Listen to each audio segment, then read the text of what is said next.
ciceroniana, que era la virtud de la amistad liberal, que llevaba a las personas a digamos, exagerar en aras de la amistad, y yo creo que hay un ejemplo de amistad en las palabras del profesor Pedro Cátedra, y realmente no puedo decir nada más que agradecerlo yo también, su amistad.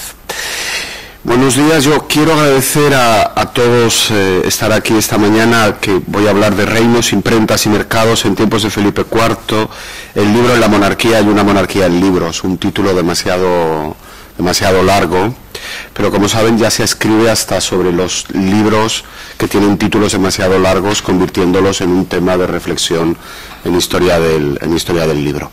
Lo que yo les voy a presentar hoy, en principio quizá pueda sorprenderles, porque vamos a hablar no del elogio del libro, sino vamos a hablar de falsarios, delincuentes, estafadores, personas que se arruinan, que engañan, mienten, me atrevo a decir que roban, pero eso también es historia del libro, con una idea central que tendría que ver con la presentación del libro impreso en la Edad Moderna y de la edición, no solo como un medio de difusión de ideas, cosa que indudablemente fue, es la visión más favorecedora, sin duda, de la imprenta, y la que ha sido más trabajada. Yo quiero presentarles la imprenta como una máquina que crea una comunidad diferente, que crea una comunidad inasible en principio, que es un espacio masivo, indiscriminado, en el que entran personas de distinta condición, de distinto sexo, de distinto estamento, y además es una comunidad mercantilizada, porque para entrar a la comunidad de ese espacio que crea la imprenta solo hay que comprar libros o pagar para que te los lean en la época moderna. Estamos hablando, por lo tanto, de la dimensión de público y los efectos que el público y la creación de un público por la imprenta y para la imprenta pudo tener en la reflexión política del siglo XVII en España, y en concreto con el horizonte de la creación de una esfera pública en España. Es decir, no vamos a hablar de los libros como forma de propaganda de tales o cuales ideas, ni tampoco siquiera de la censura de los medios para obstaculizar la difusión de las ideas, sino que hablaremos de algunos ejemplos que, a mi modo de ver, nos llevan a estos aspectos de construcción de un espacio que es un espacio muy moderno. Es un espacio que no tiene cabida, en principio, en el mundo antiguo regimental, porque, como les digo, es un espacio masivo, indiscriminado, y al que se accede a través de un acto de compra. Bien, lo primero que, hecho este preámbulo, yo querría leerles unos versos de una comedia que se representó en el navío Santísima Trinidad. Saben, recuerdan, este navío era el más grande de la Armada, era un navío que llevaba una tripulación ilustrada a finales del 18, y en concreto en 1796 el navío Santísima Trinidad está fondeado en Toulon, en el sur de la costa francesa, y algunos oficiales pierden o ganan su tiempo haciendo una representación teatral de una comedia que se llama La Cámara Baja.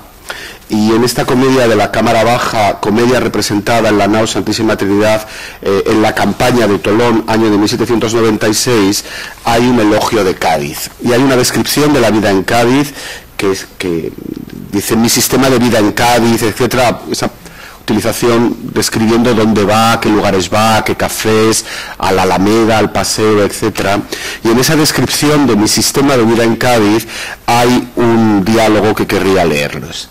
Fileno, ¿quién estuviera ahora en la calle ancha con la... Ya no leo nada, esto es tremendo. Voy a leerlo aquí. Aguardando a que saliera la gente de la comedia. esperando a la Tantini, a Anna Tantini, la actriz bailarina que tanto éxito tuvo en Cádiz antes de marchar a trabajar a México, esperando a la Tantini para irse detrás de ella hasta dejarla en su casa, que se queda uno a la fresca, muy alegre contemplando los umbrales de la puerta. Y continúa, mi sistema de vida en Cádiz es este, me voy a Puerta de Tierra por la mañana con otros, en pantalón y chaqueta de casimir, muy bien hechos, luego vamos a una tienda, etcétera, etcétera. Lo que me interesaba es que el recuerdo de la lejana Cádiz en este barco de Santísima Trinidad se hace precisamente comenzando por la calle Ancha, esa calle tan importante en la vida de la ciudad de Cádiz, pero también para nosotros un lugar especialmente significado porque es un lugar vinculado con la edición. En la calle Ancha hay una serie de lugares donde se imprimen textos y donde se distribuyen. Lo dice muy bien Benito Pérez Galdós en los episodios nacionales en Cádiz. Dice que la calle Ancha es el lugar donde se distribuyen la edición, las propagandas con las que entonces se apacentaba la opinión pública en Cádiz. Bien, por lo tanto, estamos en Cádiz con impresores, un lugar que ha tenido desde comienzos del siglo XVII una actividad editorial que ha ido en crecimiento, que primero ha sido una actividad editorial pequeña, pero que después se ha ampliado mucho. Y en concreto me gustaría trasladarme con ustedes hasta el considerado primer impresor estable en Cádiz, que es Juan de Borja, que es un impresor de relaciones de sucesos destinados a un público muy amplio, es decir, que esa idea de Cádiz como un lugar donde se imprime este tipo de impresos de gran difusión parece haber sido continua a lo largo de los siglos XVII y XVIII. Pero además de publicar relaciones de sucesos, Juan de Borja se ha dedicado a falsificar obras. Ha sido un falsario porque, por ejemplo, ha impreso con un pie de imprenta falso dos partes de comedias de Lope que él mismo ha creado reuniendo partes anteriores, en concreto la parte 21 de las comedias y la parte 22, que se imprimieron en 1625 aquí en Cádiz por Juan de Borja con un pie de imprenta madrileño. La cosa se descubre de una manera rocambolesca. Quizá Lope de Vega pide al Consejo, presenta un memorial para editar su parte 21 y 22 de comedias. Y el Consejo de Castilla le dice que ya están impresas y que están impresas y tiene las portadas y el índice, las tasas, etcétera, iniciándose una averiguación por la cual se descubre que efectivamente Juan de Borja ha falsificado estas obras en Cádiz.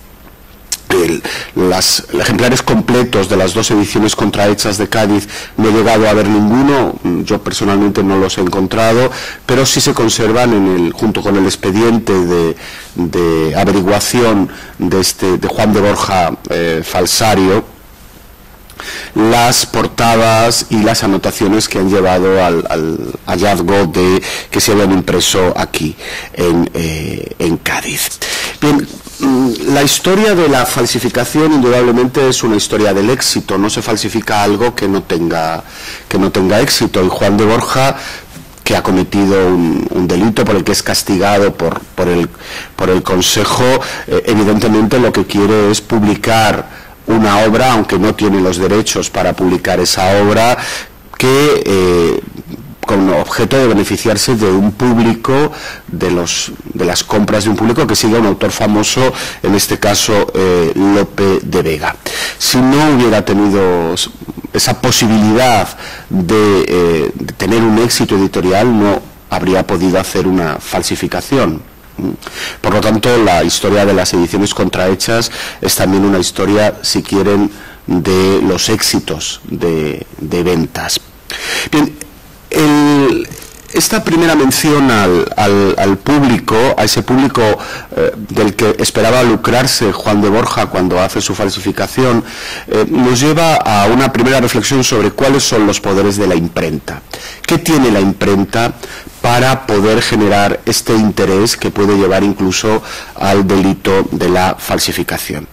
Bueno, en primer lugar, como todos saben, y hago un resumen apresurado, la imprenta supone una ampliación muy considerable de los ejemplares que se pueden obtener a partir de un mismo original. Y por lo tanto la imprenta está en la base de la creación de públicos verdaderamente masivos, del público moderno. La tirada media de un libro en la España del siglo de oro son 1.500 ejemplares, hay tiradas mayores y hay tiradas menores, pero entre 1.100, 1.200, 1.500 ejemplares es una tirada bastante común, que es alta para los estándares actuales. Y ese público que puede acceder a tiradas muy considerables tiene además la posibilidad de adquirir los textos a precios comparativamente más bajos que en el mundo de la copia manuscrita, sobre la base de la reproducción mecánica, y además las copias serán iguales. Es una presentación clásica que yo solo ahora quiero recordar. Y efectivamente el mundo de la imprenta va a suponer que existan más libros, que sean más baratos, que se obtengan antes y que sean más iguales. Estamos pues en las condiciones de generar un público masivo. Con anterioridad a la imprenta se puede hablar de público, sí, por supuesto, pero en ocasiones parece que ese público se identifica más con audiencias.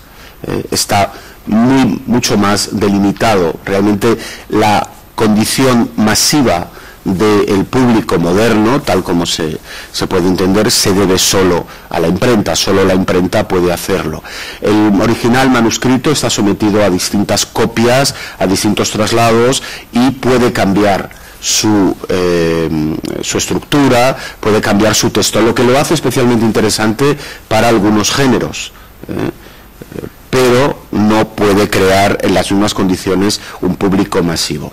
En segundo lugar, ese público es masivo, es indiscriminado. Como les decía antes, es un público al que las obras pueden ser leídas o pueden oírse leer, que para la época es una forma de acceso al libro impreso muy importante, por todo tipo de personas, sin importar la edad, la condición, el estamento, el lugar, etc. Hay el famoso caso de la lectura del curioso impertinente, de la novela hallada en la maleta en el Quijote, y de los libros de caballerías. Ustedes recuerdan, los libros de caballerías los han leído o los han oído leer el ventero, Don Quijote, el cura, el barbero, Maritornes. Todos tienen una opinión sobre la lectura y pertenecen a grupos que estamentalmente son completamente distintos. Han leído el mismo texto, lo han leído con una facilidad mucho mayor. Y además tiene un carácter venal que no debemos olvidar nunca. La imprenta es fundamentalmente un proceso de reproducción mecánica que convierte los textos en mercancías, lo que, como les decía antes, facilita la indiscriminación del público, porque solo hay que tener no demasiado dinero a la luz de lo que cuestan los libros en la época. Adquirir el Quijote en diciembre de 1604 o en enero de 1605 cuesta menos de un ducado. No es una cantidad irrisoria, pero tampoco es una cantidad altísima. Son 290 maravedíes, me parece, es decir, que no es una cantidad excesivamente alta. Comprando un libro a través de un acto de compra se incrementa el propio público y se tiene la posibilidad de acceder. Esta parte de venalidad es muy interesante porque atrae desde muy pronto a autores que también se mueven por la fama, por la reputación, por la medra, el crecimiento en el mundo de la corte, por ejemplo, por facciones, todo lo que quieran, pero también se mueven por dinero. No hay duda que la autoría es un negocio. Ahí tienen al personaje el creador de Le Bagatelle en el Quijote de nuevo, que dice: me voy a enriquecer imprimiendo los libros, vendiendo los libros. Pero además de los autores, lo que me resulta interesante del público como negocio masivo es la existencia de otros agentes que invierten en imprenta. Es cierto que no tenemos editores a la forma que los hemos podido encontrar, por ejemplo, en el mundo veneciano con Aldo Manuzio, que tiene mucho que ver con el mundo de una edición posterior, o en el 18, en 19 o 20, no hay este tipo de personajes, pero sí hay inversiones en ediciones. Y son los que normalmente llamamos costeadores, como todos ustedes saben, y yo únicamente quiero llamar la atención aquí. Esta idea de que hay una venalidad en el público creo que nos permite hablar de un mercado. Hay un mercado del libro, evidentemente, que es un mercado en el que de oferta y demanda están presentes, y hay agentes, nuevos agentes, gracias a la imprenta, que deciden invertir una parte de su dinero y, como veremos después, invertir muchos miles de ducados en la impresión de libros, porque el lucro es una llamada irresistible a la que no se pueden resistir. Por último, y esto quizá les pueda parecer un poco sorprendente, el sistema normativo del siglo XVII en cuanto a la edición de libros es un sistema relativamente sencillo. Es un sistema por el cual lo único que hay que hacer es presentarse con un original manuscrito, o para una reedición con un original impreso, ante el Consejo de Castilla, ante una de las escribanías de Cámara, en el caso de los libros publicados en imprentas del Reino de Castilla, y con ese memorial solicitar licencia y, en su caso, privilegio de edición. El número de concesiones fue muchísimo más alto de libros efectivamente publicados, y existen, por supuesto, un sistema de censura previa, con una parte no desdeñable, por supuesto, de libros que no se permite su publicación, pero es una parte muy pequeña. Pueden comprender que los autores que tuvieran libros con problemas para ser editados en 1620 no los llevaban al Consejo de Castilla. Y es un sistema relativamente sencillo, al que se responde sobre la base de ese sistema de censura previa, mayoritariamente de una forma positiva, y lo que le queda al autor o al cesionario de los derechos es encontrar el dinero para la edición. Esto en cuanto a los libros que tienen un precio de venta, porque el sistema de censura previa en Castilla funciona fundamentalmente para aquello que se va a vender. Trata el libro como una mercancía. Para aquellas obras que no se van a vender, y hay enorme cantidad de producciones que no se van a vender, recetería, testamentos, dictámenes, informes sobre la sanidad de lugares, etcétera, etcétera, que supone una parte muy importante del trabajo de los impresores de la época, especialmente en Andalucía, Granada y Sevilla. Para estas obras no se pide licencia al Consejo de Castilla, y se obtiene normalmente una licencia de jueces de distrito, y en último término incluso con una autorización del Concejo, del Cabildo, etcétera, es posible. Hay pleitos por la impresión de este tipo de textos en los cuales no se ha pedido licencia, que el argumento de la defensa consiste en decir no se iba a vender, y solo se piden licencias cuando se van a vender los libros. Porque este proceso de censura previa, no estoy hablando de la censura posterior inquisitorial, y por favor en ningún momento quisiera que pareciera que disminuyo la importancia de la censura como cortocircuito al pensamiento, etcétera. Solo digo que llegar a imprimir un libro en la España del siglo XVII es sencillo. He podido encontrar impresos menores, impresos por pobres de solemnidad, que han conseguido, a través de una donación, publicar sus libros, o pequeños núcleos, aldeas minúsculas, que han llevado a la imprenta sus ideas y hablan de la República tal, quiere dar a conocer a toda Castilla sus ideas a través de impresos en el 17.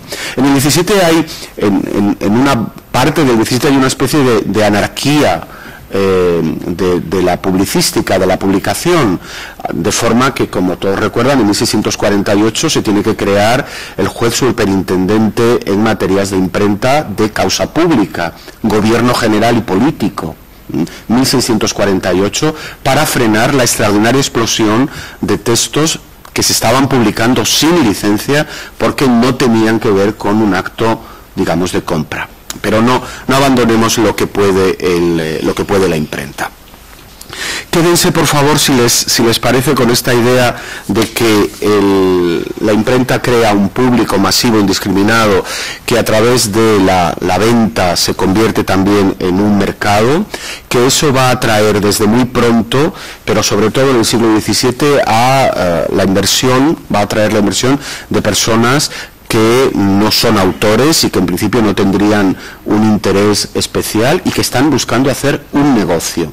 Es decir, hay un negocio editorial en la España del siglo de oro indudable. Ese negocio editorial lo llevan adelante libreros, lo llevan adelante los propios impresores que compran licencias o privilegios, pero también lo llevan adelante particulares. Luego pondremos el caso de un señor que ha gastado 60.000 ducados en imprimir a su costa una impresionante edición, pero sobre eso iremos después.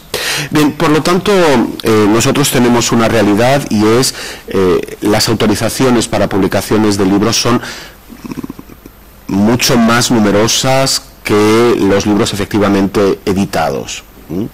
La búsqueda de edición la hace el autor o el cesionario, el que tiene los derechos, bien a su propia costa. Por ejemplo, Solórzano Pereira se paga los propios libros y los libros de Solórzano se compran en la casa, en su casa. No hay que ir a ningún establecimiento. En otros casos venden la licencia, como les he dicho. También se puede acudir a los dedicatarios,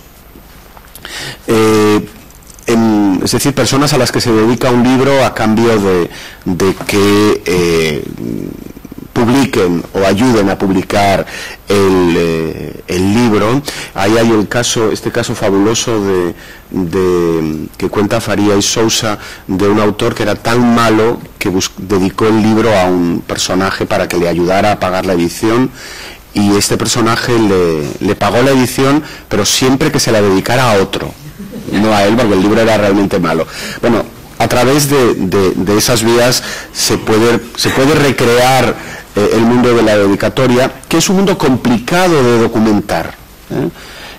Yo, por ejemplo, he visto pagos en contaduría de la Casa de Alba por el que se paga tanto dinero para la impresión de tal libro, pero realmente los testimonios sobre pago por dedicatoria son muy escasos.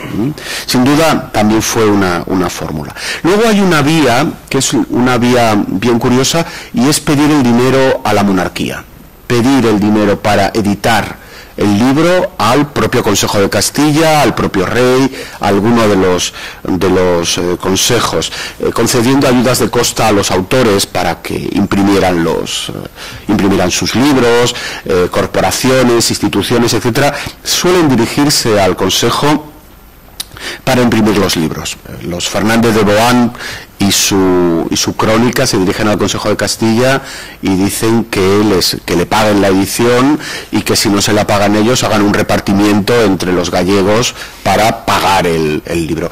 Y hay ahí un trabajo muy interesante, que es ver exactamente la labor de edición de los organismos de la monarquía, que fue enorme, como ha llamado la atención Paco Rico. Es decir, pliegos vinculados con reales órdenes, cédulas, etcétera, etcétera. Hay un trabajo muy grande, por no entrar en el papel sellado. A finales de la década del 30, Tamayo de Vargas tiene una correspondencia sobre por qué manda sus libros a imprimir a Barcelona. Y dice: tengo que enviar los libros a imprimir a Barcelona, donde los componedores van a cometer erratas porque no hablan español, hablan catalán, porque todas las imprentas importantes de Madrid están imprimiendo el papel sellado. De forma que el libro se va a imprimir a Barcelona y en otras ocasiones a Zaragoza, porque la maquinaria de la monarquía utiliza un número enorme de imprentas, y en ocasiones la explicación de algunas del rebrote de la edición, como es en el caso zaragozano, a partir de 1637 hasta mediados de la década siguiente, se debería explicar porque no hay impresores en Madrid que puedan imprimir los libros y se envían a imprimir fuera. Bien, en este caso de la petición de dinero al Consejo, a la monarquía, lo más interesante y a mi modo de ver fascinante es cómo en ocasiones la monarquía, el Consejo de Castilla, lo concede dinero para ediciones. ¿Y de dónde saca el dinero? Pues saca el dinero de las penas de condenación, es decir, de las multas que se pagaban por delitos y de las penas que se pagaban, por ejemplo, por perdones. De forma que si alguien había cometido una práctica corrupta, era obligado a pagar, tenía que cumplir una sentencia, ¿verdad? Y tenía que pagar un dinero como penas de condenación. Bueno, ese enorme fondo el Consejo de Castilla lo dedica en ocasiones a la edición. Por ejemplo, a cuestiones relacionadas con la edición, a publicar sus propias obras, estos mandamientos, cédulas, etcétera, trabajando con los libros de penas de cámara. Ustedes van a encontrar vamos a encontrar un número muy importante de referencias al pago de estas obras menudas, de instrucciones, etcétera. El pago de los censores, en principio la censura en la España moderna nunca se llegó a cobrar, los censores no cobran, los censores previos no cobran, aunque hay intentos de que así se haga, salvo en un corto periodo del reinado de Felipe II, donde Juan López de Hoyos y Luis de la Cruz Vasco se convierten en una suerte de censores generales. No son jueces de imprenta, pero son unos censores generales de libros que reciben, pues tengo aquí Pedro de Padilla, Usías Mar, Luis de Pastrana, Jerónimo de Lomas, Cantoral, Francisco Sánchez de las Brozas, Juan Sánchez, etcétera. Todos estos libros los ve de una tacada Vasco, Luis de la Cruz Vasco, y como suerte de censor vinculado a los estudios de la Villa de Madrid, y cobra dinero de las penas de condenación, de las penas de cámara. Pero quizá el caso más interesante es el caso, uno entre tantos que he podido testimoniar, de la edición del libro Desagravios de Cristo y Nueva Jerusalén, que es un libro que tiene que ver con el Cristo de las Injurias, y que se financia la edición con lo que tiene que pagar Sebastián Garibay, que había disparado al capitán Alonso de Obando en una calle de Madrid, se había refugiado en la embajada, en el embajador del imperio, del Sacro Imperio, había dado un pistoletazo, se convirtió en un caso muy célebre que aparece en las gacetas y en los avisos, y es condenado y tiene que pagar, bueno, el dinero de la multa, la pena de condenación de Sebastián Garibay como homicida de Alonso de Obando, se destina a la publicación de un libro. Este es un ejemplo entre tantos. En ocasiones el Consejo utiliza este tipo de financiación casi parlante. Ha habido un asesinato, pues para una obra de devoción que tenga que ver con la expiación, etcétera, etcétera. Pero esto yo creo que es bastante curioso, y la historia de la edición en el Siglo de Oro está llena de referencias a las condenaciones y penas de cámara, de donde también procedía dinero. Hemos llegado a las penas de cámara en la búsqueda de dinero para la edición. De forma que tenemos los autores que pagan sus propias obras, tenemos los costeadores, tenemos la propia monarquía, o tenemos los delitos que pagan una parte posiblemente pequeña de la edición. Bien, hay por lo tanto un público creado por la imprenta, y hay también un mercado creado precisamente por la imprenta. Ese mercado tiene problemas. Tiene problemas que se ven muy pronto, y el primer problema está en la propia estructura de la monarquía, que es una estructura que no se aviene con el mundo del mercado. Es decir, hay que pedir una licencia de impresión para Castilla, una para Aragón, una para Portugal. Como todos saben, en este sistema polijurisdiccional de la monarquía hispánica, que ha estudiado también John Eliot. En ocasiones se pueden pedir licencias múltiples, se puede tener licencia para varios reinos, pero no es lo común. Lo normal es tener que volver a iniciar todos los trámites con presentación de memoriales para cada uno de los dominios. Y esto sin duda supone una dificultad para la difusión de los textos, que se puede superar a través de permisos, peticiones de licencias, etcétera, pero supone también una dificultad para la difusión de las obras. Sin embargo, en 1623 Pedro de Contreras presenta un memorial al Consejo de Castilla solicitando un cambio. Por el cual la licencia de Castilla sirva para Portugal y para Aragón sin necesidad de volver a pedirla, y que ese cambio se haga únicamente una vez que se concede licencia en uno de los tres reinos. También al revés, una licencia en Portugal sirva para Castilla y sirva para Aragón, se anote en los otros consejos sin necesidad de volver a iniciar el proceso. Sería, si me permiten la impresión, en vez de una unión de armas, una unión de imprentas. La estructura politerritorial de la monarquía hispánica se superaría a través de el mercado del libro. ¿Y por qué digo el mercado? Porque efectivamente Pedro de Contreras utiliza el mercado para hablar de la necesidad de tener una sola licencia para toda la península. Él dice que los libros serios, los libros graves, no encuentran lectores suficientes en España, lo que él llama España, que no los encuentra y que eso está produciendo repercusiones muy graves. Los libros se tienen que imprimir fuera, los libros graves. Por supuesto, las novelas y todo esto a Pedro de Contreras en este caso no le interesa. Eso funciona bien, pero los libros graves, lo que él llama clásicos, Suetonio, Ovidio, Horacio, César, Terencio, expresamente le llaman los autores clásicos para 1623, no encuentran un mercado suficiente en España, porque no hay en Castilla, Portugal y Aragón suficientes personas para mantener, que puedan leer estos libros, para mantener la imprenta. El resultado es que se ha hundido la imprenta española frente a los logros del 16, con libros impresos en griego, en latín. Bueno, todos evocamos el número de la Biblia políglota, etcétera. En el 17 esto se ha perdido, los libros se tienen que ir a imprimir a Amberes, a Turín, a Lyon, etcétera, etcétera.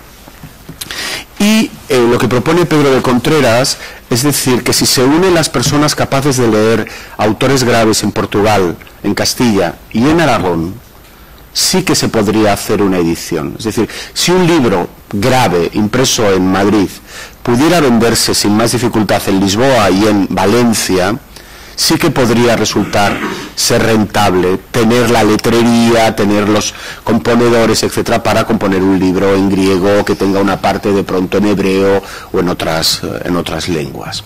Es decir, que él hace expresamente no una referencia al mercado, sino describe la situación por la que no hay una demanda, y al no haber una demanda no hay una oferta. En el momento en el que la demanda crezca uniendo los tres públicos de lectores graves, se podría producir estas ventajas y la imprenta volvería a florecer. Lo que es más interesante, a mi modo de ver también, es que Pedro de Contreras dice, 1623, que de esta forma España cita textualmente a España, quedaría autorizada. Dice, este medio dará autoridad a España. Y de otro lado, declinará en gran parte la opinión de bárbaros que nos dan por esta y otras causas. Me resulta extraordinariamente curioso que en 1623 alguien vincule la edición a la reputación de España fuera de España.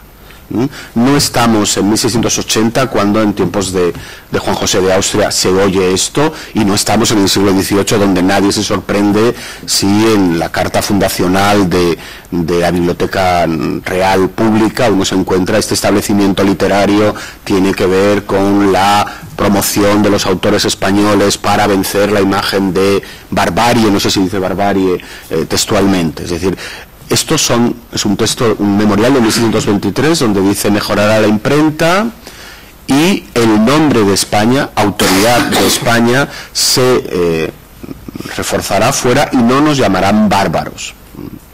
Con lo cual parece que la vinculación borbónica entre restauración del nombre de España a través de y la figura de España a través de la imprenta ya estaba muy presente anteriormente. Bien, 2 décadas más tarde, en 1642, nos vamos a encontrar con esa gran empresa editorial que les voy a contar brevemente porque también es interesante. Se trata nada menos que del asiento de libros que Juan de Rosales, que es un asentista, tesorero de millones, hace en 1641 con el Consejo de Castilla. Él adelanta 60.000 ducados, que es una cifra muy considerable para la época, esperando ganar el doble, esperando ganar 120.000 ducados, lo que es un negocio bastante interesante. ¿Cómo es el proceso? Bueno, en primer lugar, lo que yo quiero decir es que se trata de un costeador a la grande, de un asiento de libros. Es decir, en vez de asentar las minas de Almadén, es asentar la venta, o mejor dicho, la compra de la nueva recopilación. La nueva recopilación de leyes de estos reinos, que se imprime en 1641, aunque hay una portada con 1640, pero es 1641 en Madrid por Catalina del Barrio y Diego Díaz de la Carrera, en 3 grandes volúmenes, es una obra que su repartimiento se asienta con Juan de Rosales. Se trata de una recopilación, de un nuevo paso en la recopilación en este mundo anterior al código, bastante interesante, hecha por José González, Fernando Pizarro. En principio están encargados del trabajo, que tiene unos índices remisivos muy útiles al final, una parte de índices para la consulta de toda la obra. En el privilegio de la obra se señala que se hace con la voluntad de impulsar el conocimiento general. Les voy a leer el privilegio: para que todos los jueces de estos reinos, así letrados como los que no lo son, no letrados, y los procuradores y agentes, y todos universalmente, tengan noticia de la práctica y estilo del Consejo y del de Cámara, y de lo que en él se despacha en todo género de negocios, y de las chancillerías y audiencias, y otros tribunales. Al fin de cada título va puesto por remisión todo lo correspondiente a la materia, la noticia que tuvieron menester para la dirección de los negocios, obra útil y necesaria para todo género de jueces y demás personas que tratan de las materias de gobierno y justicia, etcétera, etcétera. Es decir, que se trata de un jalón que reedita una obra anterior de tiempos de Felipe II, como saben, pero que tiene un aparato textual al final de índice remisorio con el añadido de nuevas pragmáticas, realmente muy útil. Bien, entonces el negocio, vamos a pensar en el negocio o en el fracaso, el negocio ruinoso que que acaba haciendo el pobre señor Rosales consiste en, con los 60.000 ducados que él va a pagar, que va a adelantar, tendría que pagar los costes de la impresión y tendría que pagar una serie de gastos para el ejército, para la leva de tropas. Con el dinero de los libros se pagaría una parte, en concreto hay una parte de tropas que se levanta en León, que está hecho, según la contabilidad de Juan de Rosales, con el dinero de la venta, con el dinero que adelanta Juan de Rosales. Juan de Rosales tiene que gastar el dinero en la impresión de la nueva recopilación, 3 gruesos volúmenes, la encuadernación de la nueva recopilación, la conducción a todos los distritos que se crean para el reparto, la distribución y recoge personalmente el dinero de cada uno de los partidos. Esto hace que la contabilidad de Juan de Rosales nos permita conocer el proceso práctico, no cotidiano, pero sí un proceso práctico de edición de esta obra enorme para mediados del siglo XVII. Se imprimen en un primer momento 3.662 juegos, es decir, 3.662 nuevas recopilaciones, cada una de ellas por 3, y en un segundo 1.707 juegos, es decir, que la cifra final que estaban barajando cuando se hace el asiento son 6.000 juegos, 6.000 por 3, 18.000 cuerpos. Es posiblemente la tirada más grande que se hace, que supera las tiradas mayores oficiales. Estoy diciendo que son las tiradas de los índices de libros prohibidos. Del índice de Quiroga se tiran 7.500, 8.000 ejemplares, 18.000 cuerpos de libros. Es una empresa muy grande, que salen además encuadernados por Pedro Coello, que es pirata en este caso, como en tantos otros, engaña al pobre Juan de Rosales, o Juan de Rosales no consigue engañar a Pedro Coello, no lo sé al final. Bien, las cuentas, la contabilidad es muy completa. Tenemos las distintas procedencias del papel, tenemos lo que se ha pagado a la persona que ha hecho el índice, lo que se ha pagado a la persona que ha escrito los despachos, lo que se ha pagado en serones y en mulos para llevar los libros desde la corte a la audiencia de Sevilla, y desde Sevilla suponemos que a Cádiz. Tenemos la contabilidad del alquiler de 2 casas en Madrid, porque los trabajos necesitan el alquiler y el montaje de 2 imprentas con 2 regentes de imprenta del Valle y Montero, que se ocupan de la impresión. No se imprimen exactamente en las casas de Diego Díaz de la Carrera y de Catalina del Barrio la impresora, sino que se alquilan estas casas. Los gastos de las personas que cuelgan y descuelgan el papel, es una contabilidad que permitiría hacer un poco lo que hizo Mackenzie con las imprentas en Cambridge, casi no día por día, pero sí con partidas muy completas para la edición de los libros. Bien, el negocio en que estaba, pues Juan de Rosales adelanta 60.000 ducados y espera recibir 120.000, porque el Consejo de Castilla fija la tasa de estos 3 volúmenes de la nueva recopilación en 20 ducados, que es un precio exagerado.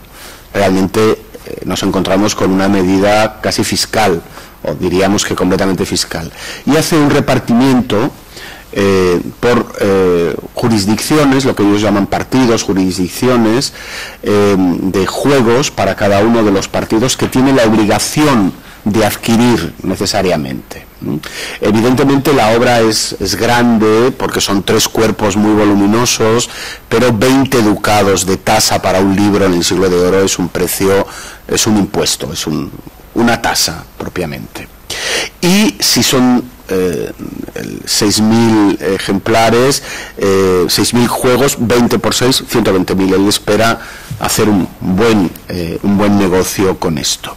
Porque, como les decía, el sistema de venta es más bien un sistema de compra. Hay una real cédula dada en Madrid el 15 de julio de 1641, por la cual Felipe IV manda que de aquí adelante todos los concejos, cabildos y ayuntamientos de todas las ciudades y villas de estos 1000 reinos que tengan jurisdicción y conocimiento de causa en primera instancia, tengan cada una los libros de la nueva recopilación en los 3 tomos en que está impresa y los conserven y estén de manifiesto en poder de los escribanos de sus cabildos y ayuntamientos. Es decir, allí donde hay alguna forma de enjuiciamiento en primera instancia, allí deben estar los libros de la nueva recopilación. Libros que, como hemos dicho antes, sean, digamos, recopilado en esta nueva edición de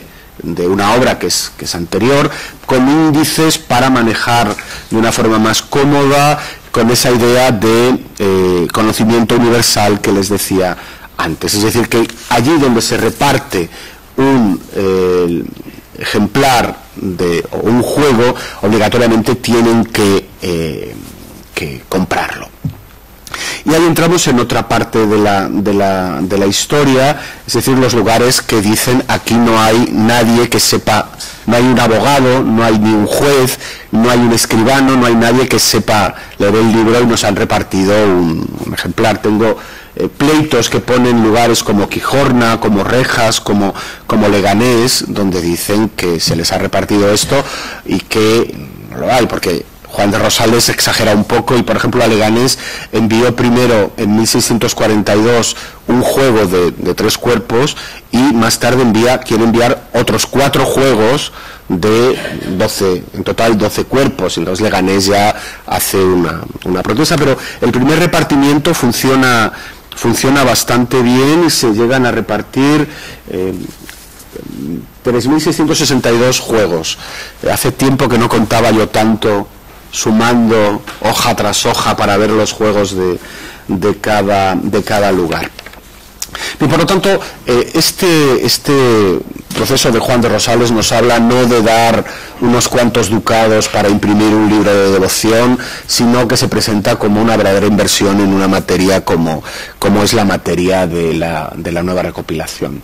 Siempre, como sucede en el antiguo régimen, las cosas se suelen hacer con privilegio, y evidentemente esto no es un mercado de libre mercado, pero sin duda las posibilidades de negocio están ahí.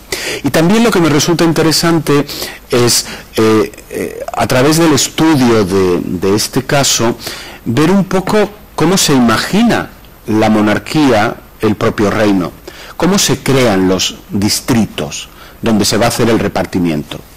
Es decir, en la audiencia de Sevilla hay 200 juegos.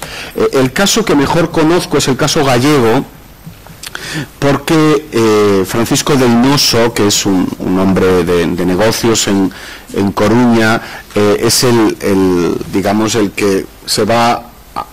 Juan de Rosales tiene relación con él para la distribución de estos libros en Galicia, y para Galicia hay 135 juegos y 135 distritos para repartir la nueva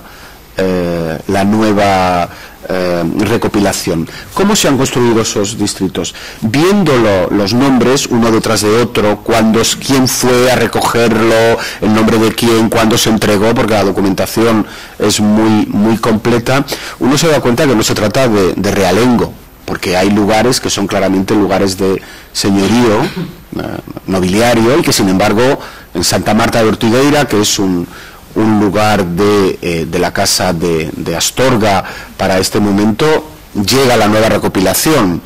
Es decir, que no se trataría solo de una obra hecha para la justicia de realengo, sino para toda la justicia. Y yo creo que cartografiando, y eso habría que hacerlo más adelante, cartografiando por ejemplo el caso gallego, podríamos encontrar cómo se han creado estas 135 jurisdicciones que no responden de personas más que conocen mejor el mundo jurisdiccional gallego que yo en la sala, lo podrían decir, pero no corresponden con lo habitual. 135, ¿por qué? Intentando ver cómo se ha hecho la planificación, que es una planificación interesantísima. En algunos casos tiene que ver con los corregimientos, pero en el caso de Galicia no. En Santa Marta de Ortigueira no hay corregidor, y no se dan a Vivero para que de Vivero, que sí hay corregimientos, se lleven a Ortigueira. Pongo el ejemplo de Ortigueira porque soy de Ortigueira, no sé si se ha notado mucho, pero me interesa especialmente. Entonces, sería muy interesante ver cómo hay para este repartimiento de libros, que es un negocio, se ha hecho también, se ha imaginado una monarquía, que es una monarquía sobre la base de distritos para la distribución de los libros. ¿Y a qué responde? ¿Es una nueva realidad por número de habitantes, o simplemente ellos tienen una clave que tiene que ver precisamente con jueces? Primera instancia. Habría ahí una primera visión de una suerte de cartografía señorial de realengo, de abadengo, donde hubiera una primera instancia, cómo se hizo ese proceso, a qué respondió, a no ser que Juan de Rosales quisiera que hubiera más distritos para poder ganar más dinero, pero eso a los ojos de sus intereses y de lo que decimos aquí es posible y en suma es interesante.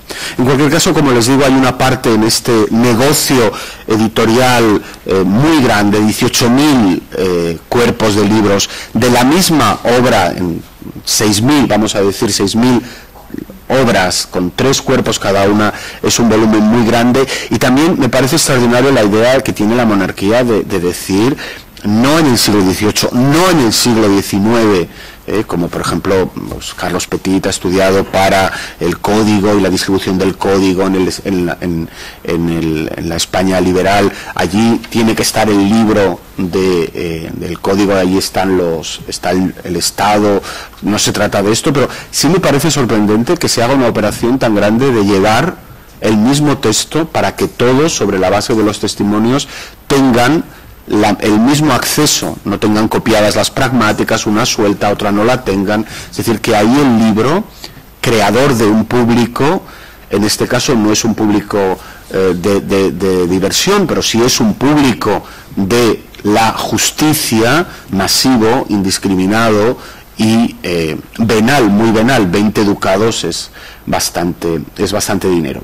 Aparte de esto, me parece que la reconstrucción que permite de los gastos de una edición, papel, 3 tipos de papel distintos, las distintas operaciones concentradas para la obra, está bien, los gastos de encuadernación. Pedro Coello, el librero que tiene un papel tan importante, encuaderna nada menos que 6.000 juegos, encuaderna 6.000 juegos, 18.000 volúmenes, que es una cifra enorme, como les decía. Bien, esta propuesta de Juan de Rosales fracasa o no fracasa.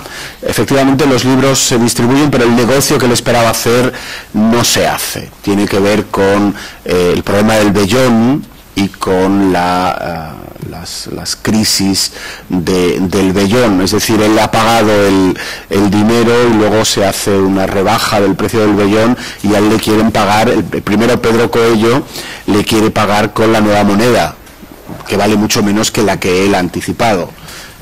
Aún así, él se arriesga, no le sale bien, no le sale bien el negocio totalmente, aunque él había invertido tanto dinero por esta reformulación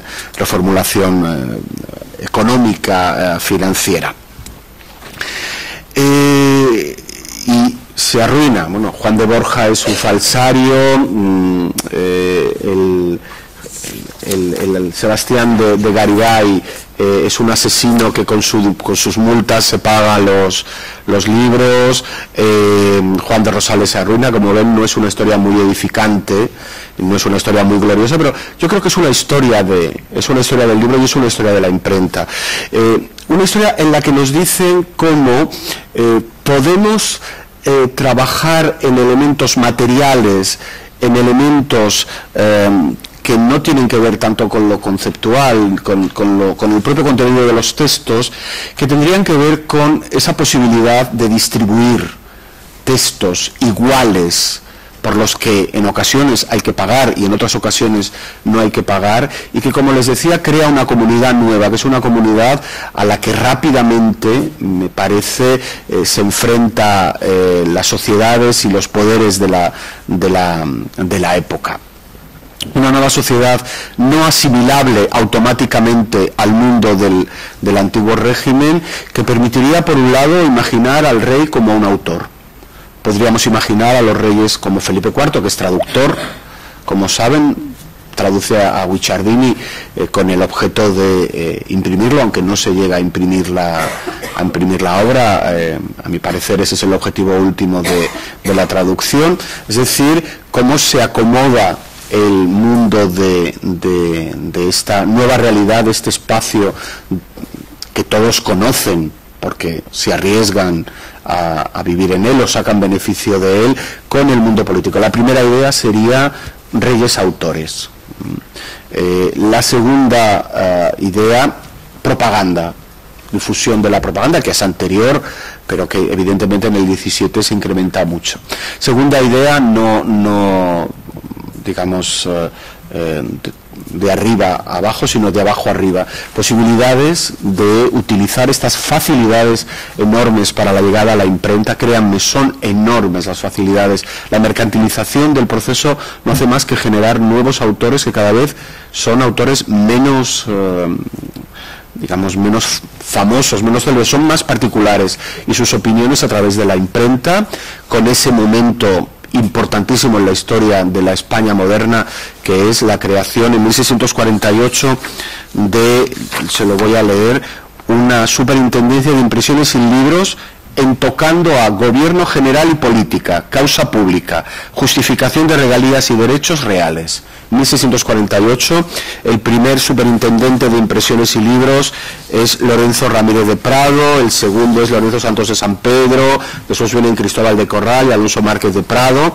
que son los antecedentes, o no sé si decir que el 18 es la consecuencia de todo esto, de los jueces de imprenta en el siglo XVIII. Habría, por lo tanto, la posibilidad de imaginar, de recrear el papel de la edición, no solo en la circulación de ideas, sino también en la creación de espacios, como un capítulo esencial en la génesis de la esfera pública en España, porque desde luego lo que hace la imprenta es crear una nueva comunidad, una comunidad que es masiva, indiscriminada y, si me permiten la palabra, mercantilizada. Y con esta reflexión pues terminaría mi presentación. Muchas gracias.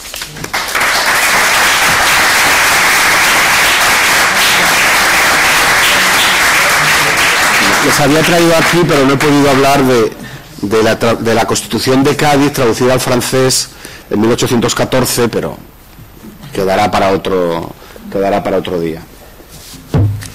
Sí, como podría quedar también para otro día una conferencia más detallada sobre la Cámara Baja. La Cámara Baja, la comedia representada. Que además es que, claro, don Fernando también es un bibliófilo que ha trabajado en bibliotecas importantísimas, privadas, a las que él ha tenido la suerte de tener acceso, como la Biblioteca Escrigas y algunas bibliotecas nobiliarias fundamentales, y además posee también los documentos, aunque con poco cuidado.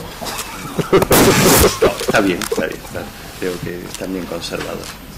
Debo decirles que la información, como ustedes han advertido, del profesor Bouza a lo largo del día, de la mañana, de lo que está resultando ser la primera conferencia de la mañana, es una información de primera mano. Es una información que es ni más ni menos fresca, y las consecuencias que saca de eso con relación a la propia historia de la imprenta, que siempre la hemos visto, la historia de la imprenta en Europa siempre la hemos visto, como dice Neil Harris en un artículo reciente sobre la imprenta italiana, con reflectores de potencia máxima. Es decir, hemos visto la historia de la imprenta fijándonos siempre en el fenómeno extraordinario que significaba la publicación de un incunable en una ciudad donde no se vuelve a imprimir ni un solo libro más hasta 200 años después.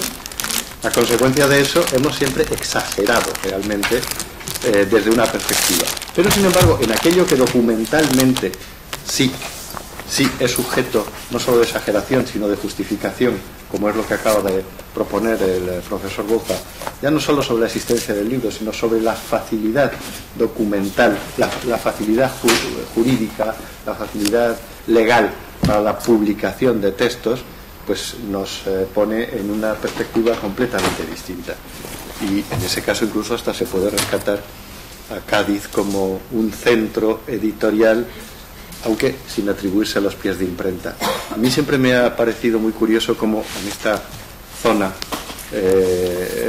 Sevilla-Cádiz, a finales del siglo XVII, pues se publican libros con pie de imprenta falso, que probablemente tiene ya una justificación por lo que acaba de decirnos el profesor Bouza, la gran cantidad de libros de uso privado, que eso también es una cuestión muy importante, en la que no solíamos tener en cuenta los historiadores del libro, o no solían tenerlo en cuenta, esos libros que no están sujetos a una petición, a un proceso legal como el resto de los libros que se van a vender, ¿no? La edición privada, en ese caso, cobra un sentido completamente distinto. Me pregunto si el hombre práctico de Tierra de los Ríos, si el hombre práctico del conde Fernán Núñez, que se publica, ya no sé si en Cádiz o en Sevilla, en Sevilla, con un pie de imprenta falso de Foppens, de Bruselas, pues estamos en eso. O bien el de un profesor, un jesuita de aquí, el profesor que enseña escritura y que publica un magnífico libro que cuando yo cada vez lo veo, lo miro, lo ojeo y digo, esto no puede ser un impreso italiano, con pie de imprenta Venecia, 1690, un libro sobre escritura de un jesuita aquí, que eso canta a imprenta sevillana o, ¿por qué no?, imprenta gaditana, ¿no? Y se sigue citando como Venecia, 1690. No lo sé. Es decir, que son cuestiones que, desde la perspectiva de lo que nos dice el profesor Bouza hoy, y también ese magnífico, esa documentación es verdaderamente impagable, la de la publicación de los 3 cuerpos de la nueva recopilación, es magnífica ese documento. Todo primera mano, y luego también el juicio para colocárnoslo en el sitio, y no precisamente con potencia máxima un rato, sino ya definitivamente con la potencia máxima que tienen precisamente los documentos que pueden probar. Yo les doy la palabra a ustedes. Si hay alguna pregunta antes de la pausa café que tenemos pendiente, pues yo les ruego que tomen la palabra ahora. Sí, yo quería hacer un comentario sobre esto. Vamos a ver, hay una normativa que es una normativa que está muy clara. Entonces uno ve la normativa sobre impresión de libros y todo está muy claro. Pero cuando uno trabaja, digamos, con los comos del día a día del Consejo, es decir, no trabaja sobre la normativa, sino sobre los expedientes de escribanías de cámara, uno se encuentra que las cosas son completamente distintas. Es decir, uno puede encontrar un memorial de impresión de libros que presenta un tal Aenio Turno Grovedano, que es Eugenio de Narbona escrito al revés, con cambios, que llega al Consejo de Castilla, es enviado a censura de Navarrete, Fernández de Navarrete, que es un señor que se divierte diciendo famoso autor por su pluma, Ennio Turno Grovedano, etcétera, etcétera, y conceden el permiso de edición en un campo que en la normativa evidentemente no se pueden pedir libros bajo seudónimo, hay que identificarse los nombres. Lorenzo Gracián, Baltasar Gracián, firma como Lorenzo Gracián en Madrid un papel delante del Consejo y es evidente que es Baltasar, que es el que está en Madrid con Nochera. Es decir, que la consulta de los fondos de escribanía directos permite darse cuenta del enorme volumen de textos que se quieren imprimir por un lado, para los que se concede impresión, y muchos de ellos no hay ni siquiera noticias de que llegaran a imprimirse, no se les puede seguir, no hay ejemplares, o de algunos hay un ejemplar, pero bueno, ya hay un ejemplar, hay muchísima parte que no llegó a imprimirse. Otra cosa es, en relación con esto, que Granada y Sevilla tienen un estatuto particular, igual que otros lugares en la monarquía, en relación con la corrección de pruebas. Salamanca, las erratas, Salamanca, Alcalá, y en el caso de Andalucía, Granada y Sevilla, digamos, estos comisarios de distrito están concediendo licencias sin que vayan los libros a Madrid por el Consejo Real digamos con relativa normalidad en la segunda mitad y desde mediados del siglo XVII, que yo recuerde. Sermonarios, etcétera, etcétera, pueden haberse publicado así. A mí lo que me interesaría es que en 1650 hay 2 siglos de imprenta ya. Y esos 2 siglos de imprenta están muy maduros, hay una madurez total de los recursos de la imprenta. La imprenta se ha convertido en un medio muy cotidiano, hay papeles por todas partes y hay papeles impresos por todas partes, y en una coyuntura de exacerbamiento de política fiscal, de situación económica, crisis de la monarquía, política de restauración, etcétera, etcétera, las voces particulares que quieren enfrentarse o hacerse oír a través de la imprenta crecen muchísimo. Es decir, como la polémica entre órdenes, entre familias, entre cabildos, entre partes de cabildos, que hasta ese momento se había hecho a través de enfrentamientos verbales, conflictividad, etcétera, pasa a hacerse a través de impresos. Entre el provincial de los franciscanos, pongo ejemplos de pleitos en todos los casos, con obra impresa, el ejemplar de los franciscanos y el general para Indias y el general de la orden. El cabildo de jurados de Sevilla frente a otra parte de los caballeros. Una parte de la familia de la condesa de Escalante, de los Guevara, contra otra parte de los Guevara, en vez de enfrentarse, ya se están enfrentando con impresos muy pequeñitos, o no, son como los de Gómez Imaz, sí, pero en otra coyuntura, claro, se están enfrentando ahí, y como esto acaba generando también un nuevo arbitrismo, que ya es un arbitrismo impreso, de opiniones para la monarquía. Cómo arreglar la situación de la monarquía, hay que hacer la paz con Portugal, hay que hacer la paz con Francia, hay que hacer esto con el vellón, hay que hacer aquello, teniendo en cuenta estas enormes facilidades para llegar a la imprenta. Cuando se crea el juez superintendente de imprentas en causa pública, política, gobierno general, los nombres no son cualesquier, en 1648. Entonces, un poco la idea es que hay no sé si decir anarquía tipográfica, pero hay una facilidad muy grande que se intenta reconducir con poco éxito, que sí reconducen los Borbones con mucho más éxito, y sobre la que, digamos, nosotros hemos pasado de una forma inadvertida. Hemos pensado que realmente esa ebullición sería más una cosa borbónica, y en la práctica es una cosa de mediados del siglo XVII. Entonces, la normativa pondría obstáculos a esto, pero la práctica nos demuestra que, bajo la idea de que el Granada y Sevilla tienen licencia para no pedir, o tienen privilegio para no pedir al Consejo Real, pues entran hay muchos casos de este tipo, y luego también, digamos que el número de pleitos que yo he podido consultar, siendo grande, me lleva a la idea de que algunas cosas se persiguen y otras no. Es decir, que hay cosas que no interesa perseguir. No sé, había una tu pregunta. Sí.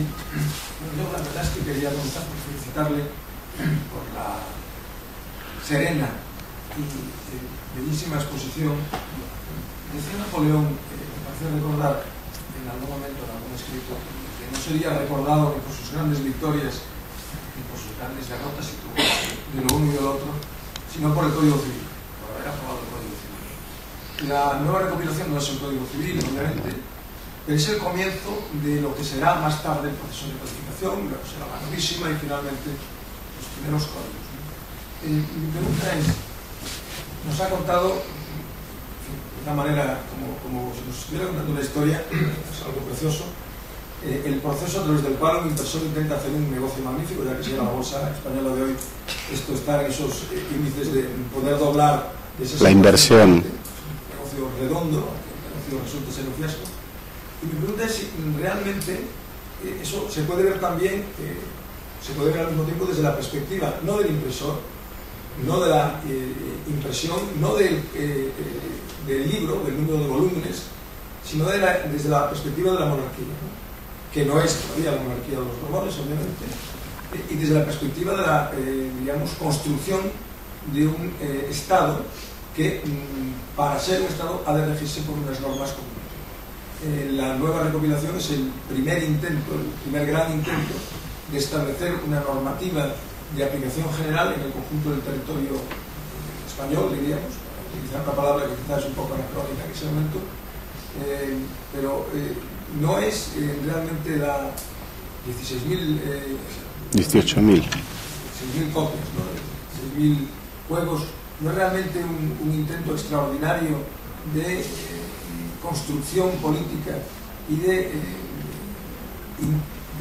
establecimiento de una normativa común por la que debe regirse todos los territorios de la monarquía? Bueno, yo no lo creo. No lo creo. No lo creo porque me parece que el sistema de nueva recopilación, con los añadidos que se hacen, sigue respondiendo al sistema de decantación.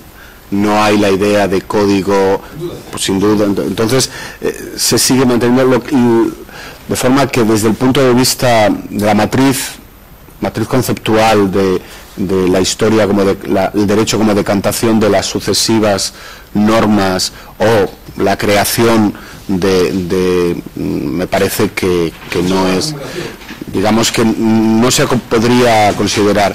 En cuanto a la idea de que en Ortigueira y en Cádiz el rey haya dicho tienen que tener el mismo libro, los mismos libros a la hora de consultar la normativa, a la hora de consultar la legislación, sí que me parece extraordinariamente importante y yo hubiera esperado que eso se hubiera hecho mucho después. Ese sentido me parece muy fascinante, pero el problema está en precisamente el medio recaudatorio. Es decir, no se impone como un acto de la voluntad real, podríamos decir soberanía si queremos, como un acto de soberanía para que en todas partes esté este mismo texto. También donde haya jueces tiene que haber la misma forma de consulta para que no haya errores, y yo lo envío, sino que claramente aquí lo que hay es también hay una búsqueda de dinero. Entonces, al tener esa búsqueda de dinero y al no entrar otros dominios de la monarquía, me parece que no respondería. Es decir, yo creo que el modelo de nueva recopilación es interesante porque permite, de 1641, con todo esto de Juan de Rosales y el asiento fiscal, nos permite imaginar una manera de imaginar la monarquía en distritos de distribución para distribución de libros, para repartimiento de libros, en digamos la parte de la corona de Castilla, de la monarquía peninsular, no para otras partes.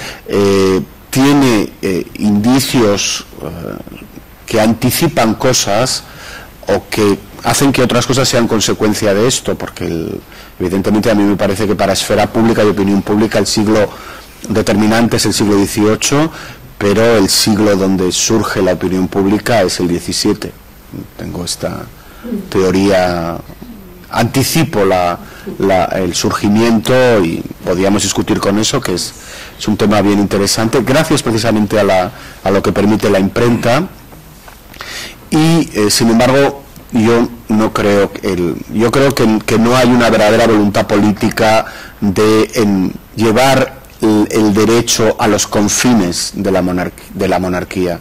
Hay un afán recaudatorio, y lo que nos demuestra es cómo el Juan de Rosales invierte un dinero porque detrás de la imprenta hay un mercado, en este caso un mercado cautivo, pero hay un mercado, hay posibilidades, hay una actividad editorial mayor, editorial en el sentido de negocio editorial mucho mayor de lo que nosotros hemos imaginado.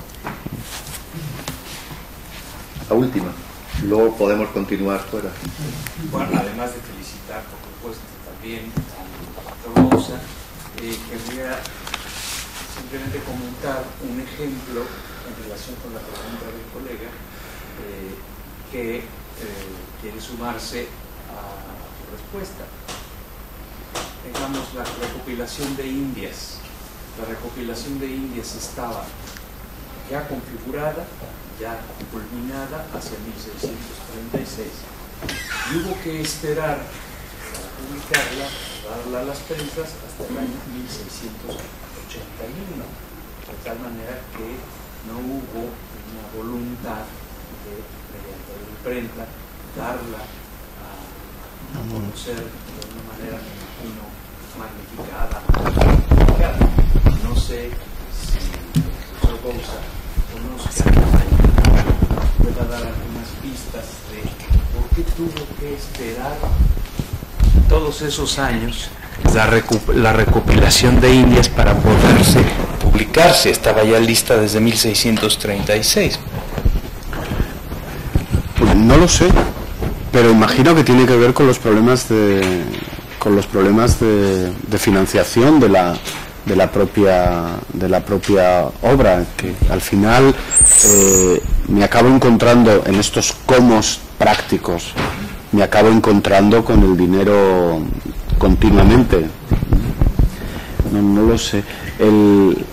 Lo que sí también querría destacar, aprovecho esto, es la propiedad de los ejemplares. Ahora, claro, yo debo iniciar una visita a todo tipo de bibliotecas para ver los ejemplares de la nueva recopilación, para ver si alguno de los que se conservan tiene la encuadernación de Pedro Coello y forman parte de una serie, porque yo estoy convencido que teniendo unas tiradas tan enormes lo podría encontrar.